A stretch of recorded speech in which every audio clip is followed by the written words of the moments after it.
Ngasi Phayengda pangthokiba INC Youth Congress ke enrollment thauramga mari leingana paugi mifam ama mafam aduda pangthokre paugi mifam aduda hanagi Sekmai AC ge MLA oiramba Ningthauzam Biren hai Manipur thugaina ba hotnariba kuki zo MLA tara kankhatuna thamliba karigino Kanglun gi matung inadi assembly mifam ahum thangnana yaudaba MLA adu disqualified tawba yaribane maram aduna athuba matamda kuki MLA tara gi mathakta action lokhatlu Loindana, Leingak na Athubada tangdu leitaba puraktuna, Sekmai AC gi Phayeng Amadi Atoppa AC gi Ima Ibel Singna, Pung kunmari ahing Yarektuna Santri Tariba Asi Tokhanbiyu haina, mahakna makatana fongdokhi.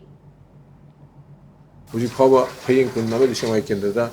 mayum da tumnade, uji Pali nainaraga, uji shing view, mayam Ima Ibel Sing, Ipaipan Sing, mayam Zindum Sinda,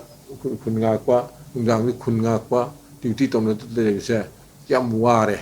maramudra sipai thame haiduai sipai na ngak ngamde paramilitary force in protection pi de akoi sai pung ngak chebna tana upai lete masi mayam kuina sa kyam kuina sa ngak pung gi dege koi awa haktheng na lere maramudna Manipur Shanti Tariba state ama Manipur ma oina honabata kuki gi site lebi mohta gi lebe BJP sarkar na Anoba sarkar ma lakpi bade rasu Tokhanbiyu Manipur Shanti Tokhanbiyu haidana hajeri